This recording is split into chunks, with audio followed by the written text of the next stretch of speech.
오늘도 값없이 베풀어 주시는 주님의 끝없는 은혜를 누리며 승리하는 군민의 모든 분들이 되기를 소망합니다. 아브라함은 아이를 낳을 수 없는 나이가 되었고요. 그의 아내 사라는 지금뿐만 아니라 그 전에 젊었을 때에도 아이를 낳을 수 없는 그러한 상황이었죠. 그러니 인간적인 면에서 볼 때에는 아이를 가질 수 있다라고 하는 희망은 전혀 찾아볼 수가 없었던 거예요. 그러나 아브라함은 17절에서 이야기한 것처럼 죽은 사람을 살리시며 없는 것들을 불러내어 있는 것이 되게 하시는 분임을 믿었습니다. 그래서 바랄 수 없는 중에 바랐고, 또 아브라함이 그러한 희망을 놓지 않고 믿음을 가지고 있었기에 하나님께서 주신 그 약속을 그의 믿음으로 얻을 수가 있었던 거죠. 결과적으로 본다면 아브라함이 생각했던 것보다 훨씬 더 많은 그러한 자손을 하나님께서 아브라함에게 주셨죠. 혈통만이 아니라 믿음의 자손도 하나님께서 아브라함에게 주셨기 때문입니다. 인간의 희망이 끝나는 곳에서 하나님에 대한 희망이 시작이 됩니다. 하나님에 대한 인간의 희망이 진실해지고 절실해질 때에 하나님은 그때 역사하시는 거죠. 네덜란드의 시계학자인 코리 텐 붐은 예수가 가진 것의 전부가 되어보지 않고는 예수 한 분으로 충분하다라고 하는 것을 알지 못한다라고 말합니다. 이 코리 텐 붐은요, 아우슈비츠 수용소에서 예수 외에는 아무것도 기댈 수 없는 그 삶을 겪었어요. 그 삶을 살았어요. 그때 그가 깨달은 것은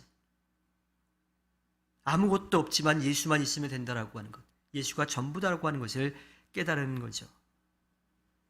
고려는 최악의 상황에서 예수님을 붙들었고요, 그것으로 충분하다라고 하는 사실을 깨달았습니다. 자, 그런 점에서 본다면 인간의 믿음은 인간이 가장 나약해지는 그 상황에 처했을 때에 그 믿음이 어떠한지가 드러나게 된다라고 하는 것을 알 수가 있죠. 실패와 질병 또 환난과 박해는 우리를 무너뜨리려고 하는 것이 아니라 우리의 믿음이 어떤지를 확인할 수 있는 기회가 되는 겁니다. 우리 대다수의 믿음은요, 인간적인 것을 채우기 위해서 하나님께 맡기는 그러한 기도, 그 정도 수준에 머물러 있어요. 그리고 이것이 더 왜곡이 되면 기복신앙이 되는 겁니다. 나에게 필요한 것, 하나님께서 얻을 수 있는 것만 바라는 거예요. 인간적인 모든 희망이 무너진 자리에서도 여전히 그 믿음을 굳게 지키고 서 있어야 진정한 믿음이라고 할 수가 있습니다. 따라서 우리는 우리 스스로에게 질문을 던져야 합니다. 나에게 예수님은 목적인가 아니면 수단인가? 예수 그리스도는 나에게 절대인가 상대인가 하고 매번 물어야 합니다. 하나님께서 아브라함에게 이삭을 번제로 드리라고 하신 이유와 목적이 바로 여기에 있습니다. 이삭을 낳기 전까지 아브라함은요, 하나님만을 믿고 의지했어요. 근데 그 약속의 자녀인 이삭을 얻고 나자 아브라함의 희망은 하나님에게서 이삭으로 바뀐 거지요. 하나님만이 믿고 의지할 존재라고 하는 그 믿음이 흔들리지 않고 계속 갔어야 되는데 그렇지 않고 이삭에게 그 믿음이 흔들리기 시작했던 거예요. 이게 아니다라고 하고 스스로 돌이켰어야 되는데 그러지 못했던 거죠. 그리고 그 마지막 한계에 다다랐을 때에 하나님은 이해하기 어려운, 따르기 어려운 그런 명령을 하시는 겁니다. 아들 이삭을, 사랑하는 아들 이삭을 번제로 바치라고 하는 거예요. 그것이 바로 이삭에게 옮겨졌던 희망, 기대, 그것을 다시 하나님께로 돌리는 그러한 계기가 된 거지요. 인간적인 조건에 희망을 둔 믿음은요, 그 상황과 형편에 따라서 흔들릴 수밖에 없어요.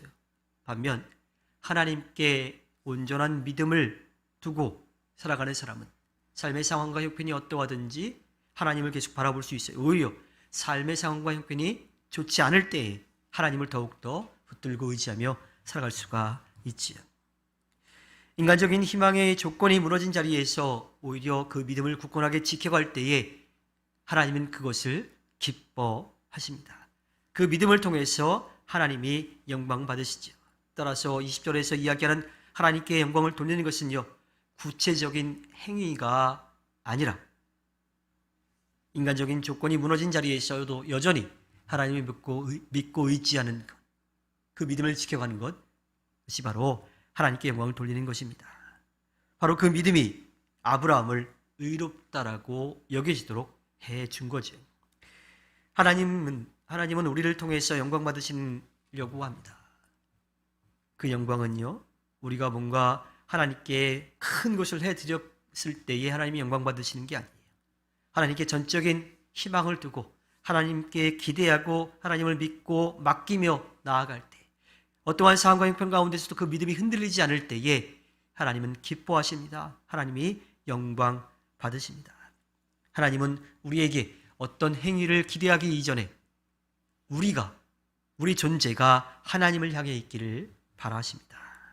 하나님이 우리에게 절대라고 하는 사실을 인정하고 고백할 때, 그리고 그 사실이 우리의 삶을 통해서 드러나질 때에 하나님은 영광 받으십니다. 하나님은 가장 기뻐하십니다.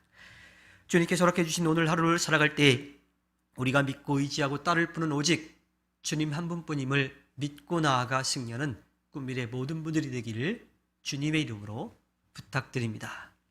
기도하겠습니다.